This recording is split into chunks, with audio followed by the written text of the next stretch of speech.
Hello नमस्कार, आपके अपने इस यूट्यूब चैनल स्टडी मोटिवेशन 2.0 में आपका स्वागत है। आज हम लोग बहुत ही शानदार टॉपिक के बारे में पढ़ने वाले हैं और वो है भारतीय संविधान की प्रमुख अनुसूचियाँ। तो इन्हीं अनुसूचियों के बारे में हम लोग आज डिटेल से जानने का प्रयास करेंगे कि हमारे मूल संविधान में कितनी अनुसूचियाँ थी और अभी वर्तमान में हमारे संविधान में कितनी अनुसूचियाँ हैं। इन सभी की चर्चा हम इस टॉपिक में करने वाले हैं। तो सबसे पहले हम लोग यह जानने का प्रयास करते हैं कि अनुसूचियाँ किसे कहते हैं। तो अनुसूचियाँ जब भी संविधान में कोई टॉपिक लिस्टनिंग करके दिया रहता है, यानी 1, 2, 3, 4 ऐसे नंबरिंग करके दिया रहता है, उनको हम अनुसूचियाँ के नाम से जानते हैं। तो हमारे मूल संविधान में 8 अनुसूचियाँ थी, लेकिन इसमें समय के साथ इसमें और ऐड होती गई, यानी कि और इसमें जुड़ गई, तो 4 जुड़ी, तो टोटल जो हो गया 12 अनुसूचियाँ। हमारे अभी वर्तमान में हमारे संविधान में अभी वर्तमान में अनुसूचियों की संख्या 12 है। तो इन्हीं 12 अनुसूचियों के बारे में हम लोग आज डिटेल से पढ़ने वाले हैं। तो चलते हैं पहली अनुसूची की ओर। पहली अनुसूची में भारत के राज्य क्षेत्र, भारत के राज्य क्षेत्र, केंद्र शासित प्रदेश, भारत के राज्य और केंद्र शासित प्रदेशों की चर्चा किया गया है। तो हम लोग जानते हैं कि अभी वर्तमान में 29 राज्य और 7 केंद्र शासित प्रदेशों की संख्या है। 29 राज्य और 7 केंद्र शासित प्रदेशों की संख्या है। तो पहली अनुसूची में भारत के राज्य क्षेत्र और केंद्र शासित प्रदेशों की चर्चा किया गया है। तो चलते हैं दूसरी अनुसूची की ओर। तो दूसरी अनुसूची में विभिन्न संवैधानिक पदाधिकारियों के वेतन की चर्चा किया गया है। किस अनुसूची में? दूसरी अनुसूची में। तो संवैधानिक पदाधिकारियों का क्या मतलब हुआ?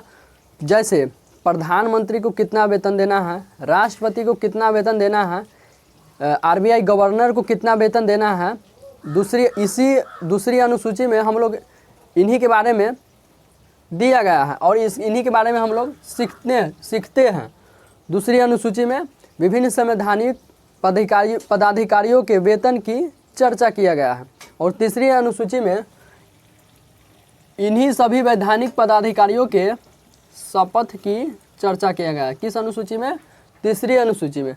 तीसरी अनुसूची में विभिन्न संवैधानिक पदाधिकारियों के शपथ की चर्चा किया गया है। दूसरी अनुसूची में क्या था? सभी संवैधानिक पदाधिकारियों के, जैसे सरकारी जॉब पर जो जितने भी भारत के संविधान में जैसे कि ऊपर है राष्ट्रपति, प्रधानमंत्री, इन सभी का दूसरी अनुसूची में वेतन की चर्चा किया गया है। और तीसरी अनुसूची में शपथ की चर्चा किया गया है। सबसे पहले कोई भी व्यक्ति को नौकरी लगती है तो वह व्यक्ति पूछता है कि कितना का महीना मिलेगा, उसके बाद ही वह नौकरी करने में इंटरेस्ट रखता है, उसके बाद वह शपथ लेता है, उसके बाद नौकरी ज्वाइन करता है। इसी प्रकार से भी दूसरी अनुसूची में राष्ट्रपति, प्रधानमंत्री के वेतन की चर्चा किया गया है और तीसरी अनुसूची में उनके शपथ की चर्चा किया गया है।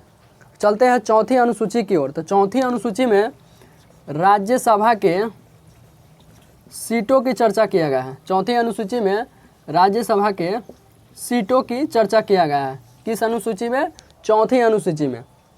हम लोग जानते हैं कि संसद के 2 सदन होते हैं, एक लोकसभा होता है और एक राज्यसभा होता है। लोकसभा होता है केंद्र सरकार और राज्यसभा होता है राज्य सरकार। तो राज्यसभा में कानून बनाने का अधिकार राज्य सरकार को है और केंद्र सभा में, लोकसभा में कानून बनाने का अधिकार केंद्र सरकार को है। तो 5वीं अनुसूची में चलते हैं। 5वीं अनुसूची में अनुसूचित जाति, 5वीं अनुसूची में अनुसूचित जाति और अनुसूचित जनजाति, अनुसूचित जाति और अनुसूचित जनजाति का प्रशासन के संबंध में चर्चा किया गया है। यानी कि इन सभी को अलग से प्रशासन मुहैया कराने का प्रावधान किस अनुसूची में है? 5वीं अनुसूची में। अनुसूचित जाति और अनुसूचित जनजाति के प्रशासन के संबंध में चर्चा किया गया है 5वीं अनुसूची में। और 6ठी अनुसूची में अनुसूचित जाति को छोड़कर अनुसूचित जनजाति को, जैसे कि भारत के पूर्वोत्तर राज्य, यह इसमें मेनली रूप से 4 राज्य आता है, असम, मेघालय,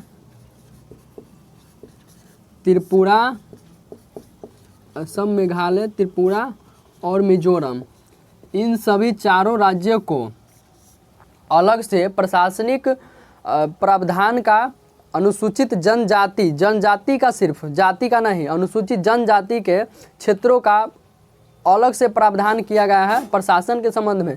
किस अनुसूची में? 6ठी अनुसूची में। यानी कि भारत के पूर्वोत्तर राज्य असम, मेघालय, त्रिपुरा और मिजोरम को अनुसूचित जनजाति के क्षेत्रों में प्रावधान किया गया है। 7वीं अनुसूची में 100 से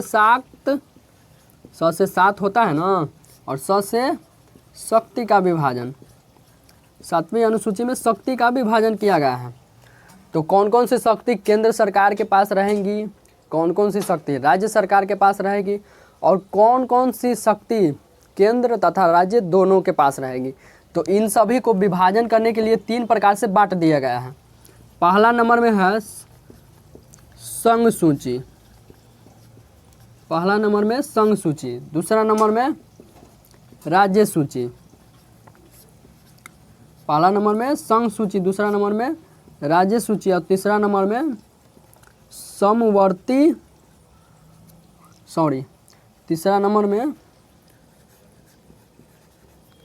समवर्ती सूची।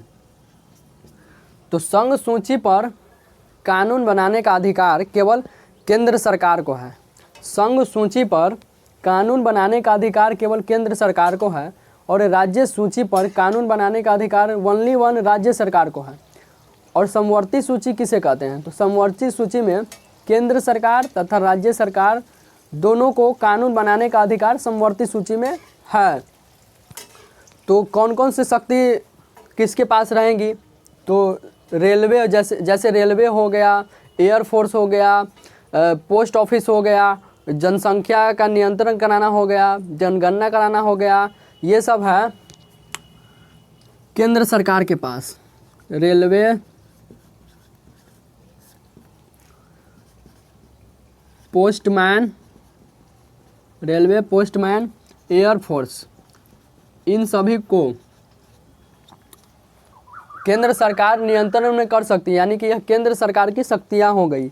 और राज्य सरकार की शक्तियाँ में कौन कौन से शामिल है? तो राज्य सरकार में की शक्तियाँ में शामिल है पुलिस, स्थानीय स्वशासन, शराब। इनका भी काम है जनसंख्या पर नियंत्रण कराना। और समवर्ती सूची में कौन कौन से आ जाएगा? तो समवर्ती सूची में शिक्षा आ जाएगा, मजदूर संघ आ जाएगा, जनगणना कराना आ जाएगा, विद्युत आ जाएगा, जो हम लोग इलेक्ट्रिसिटी यूज करते हैं वो राज्य सरकार के पास भी शक्ति है और केंद्र सरकार के पास भी शक्ति है। पढ़ते हैं हम लोग तो एक बिहार बोर्ड होता है और एक CBSE बोर्ड होता है। तो CBSE बोर्ड केंद्र सरकार का हो गया, और BSEB बोर्ड यानी कि बिहार बोर्ड स्कूल एग्जामिनेशन वो हो गया, वह बिहार सरकार के हाथ में हो गया। तो ये दोनों शक्ति केंद्र सरकार तथा राज्य सरकार दोनों के पास है, और दोनों इस पर कानून बना सकती हैं। शिक्षा, विद्युत, इन सभी पर दोनों सरकार कानून बना सकती हैं।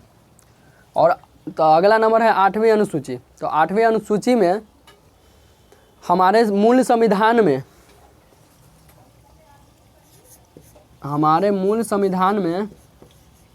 14 राजभाषाएं थी। हमारे मूल संविधान में 14 राजभाषाएं थी, यानी कि भाषाएं थी, और समय के साथ इसमें और ऐड होती गई। तो और इसमें ऐड कितना हुआ? 8 हुआ। तो अभी वर्तमान में हमारे संविधान में 22 राजभाषाओं को मान्यता प्राप्त है। 8वीं अनुसूची में राजभाषा का उल्लेख किया गया है। अभी वर्तमान में 22 भाषाओं को हमारे संविधान में मान्यता प्राप्त है। तो इस बार एक बार हम इनको क्विक रिवीजन करते हैं। पहला अनुसूची में है भारत के राज्य क्षेत्र और केंद्र शासित प्रदेश। दूसरी अनुसूची में इसके वेतन की चर्चा किया गया है। किसके वेतन की? राष्ट्रपति, प्रधानमंत्री यानी कि विभिन्न संवैधानिक पदाधिकारियों के वेतन की चर्चा किया गया है। तीसरी अनुसूची में शपथ की चर्चा किया गया है। चौथी अनुसूची में राज्यसभा के सीटों की चर्चा किया गया है। और पांचवी अनुसूची में अनुसूचित जाति और अनुसूचित जनजाति के प्रशासन के संबंध में चर्चा किया गया है।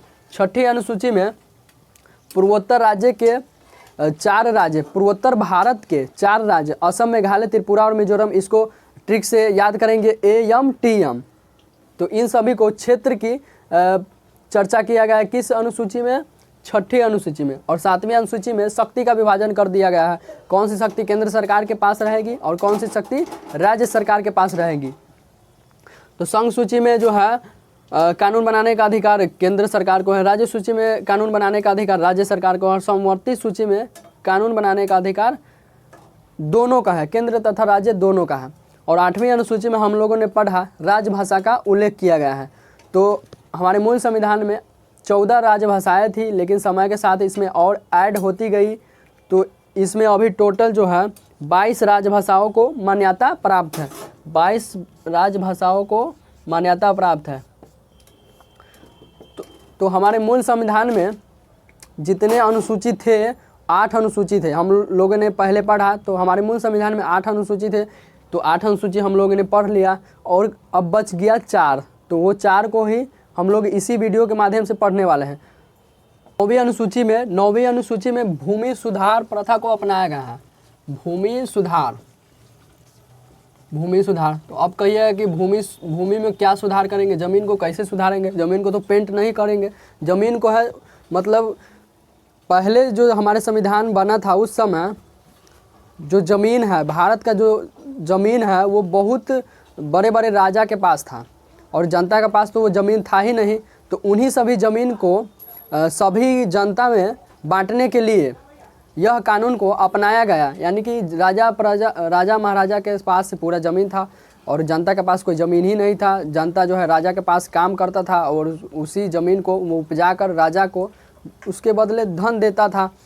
तो इन्हीं सभी प्रथा को ख़त्म करने के लिए भूमि सुधार अनुसूची को हमारे संविधान में 9वीं अनुसूची में जोड़ा गया। अगले है 10वीं अनुसूची। तो 10वीं अनुसूची में दल बदल कानून को अपनाया गया है। 10वीं अनुसूची में दल बदल कानून को अपनाया गया है। जैसे कि अभी वर्तमान में मान लीजिए कि बीजेपी को 200 सीट आया और कांग्रेस को 1 सीट आया, 100 सीट आया, और दूसरे पार्टी को 100 को सीट और आ गया, तो जाहिर सी बात है कि बीजेपी की सरकार बनेगी क्योंकि उसकी सीटों की संख्या ज़्यादा है। तो उनकी सीटों की संख्या ज़्यादा है तो अब कांग्रेस वाला चाहेगा कि बीजेपी की सीटों की हम खरीद लें। बीजेपी के सीटों को खरीदना अगर चाहे तो वह कांग्रेस वाला बीजेपी के सीटों को नहीं खरीद सकता। चुनाव होने के बाद अगर वही कोई भी उम्मीदवार चुनाव से पहले कांग्रेस से बीजेपी में जाना चाहता है तो वह जा सकता है। चाहे बीजेपी से कांग्रेस में आना चाहता है, चाहे कोई भी पार्टी से किसी भी पार्टी में जाना चाहता है तो वो चुनाव से पहले वो काम कर सकता है, दल बदल कानून के पहले। लेकिन चुनाव हो जाने के बाद कोई भी पार्टी किसी भी पार्टी में नहीं जा सकता। किस कानून के अंतर्गत? 10वीं अनुसूची के अंतर्गत। किस अनुसूची के अंतर्गत? 10वीं अनुसूची के अंतर्गत कोई भी पार्टी चुनाव होने के बाद कोई भी पार्टी में आना जाना उसका बंद हो जाएगा। कोई भी पार्टी में उसका आना जाना बंद हो जाएगा। किस अनुसूची में? 10वीं अनुसूची में। बात करते हैं 11वीं अनुसूची। 11वीं अनुसूची में पंचायतों की चर्चा है।